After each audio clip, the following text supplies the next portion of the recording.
बच्चों, आज हम पढ़ेंगे शब्द और पद।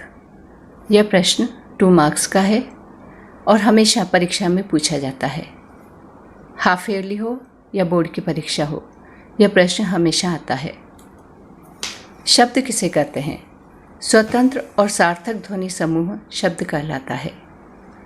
ऐसा स्वतंत्र वर्ण समूह जिसका कोई निश्चित अर्थ हो शब्द कहलाता है। शब्द की विशेषताएं हैं: शब्द वर्णों का समूह होता है, शब्द से अर्थ की अभिव्यक्ति होती है, यह वाक्य में प्रयुक्त होकर हमारे विचारों को प्रकट करता है। शब्द को स्वतंत्र क्यों कहते हैं? जैसे घर। घर शब्द स्वतंत्र है, उसका अपना अर्थ है, यह सार्थक है। यदि हम घ या र अलग अलग बोलेंगे तो न तो वह स्वतंत्र होंगे और न ही उनका कोई अर्थ होगा।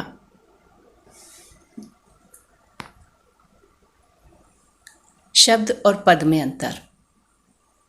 जब शब्द का प्रयोग वाक्य में होता है तो वह स्वतंत्र नहीं रहता है, बल्कि व्याकरण के नियमों, कारक, लिंग, वचन आदि में बन जाता है और उसका रूप भी बदल जाता है। वाक्य में प्रयुक्त होकर शब्द पद कहलाता है। जैसे हमारे पास शब्द है घर। जब हम इसका वाक्य में प्रयोग करेंगे, यह मेरा घर है, तो यहाँ पर घर शब्द पद कहलाएगा। लड़का पढ़ाई कर रहा है। लड़का शब्द स्वतंत्र है, शब्द है, लेकिन वाक्य में प्रयुक्त होकर यह पद बन जाता है। राम ने रावण को मारा आदि। आशा है आपको यह समझ में आया होगा। धन्यवाद।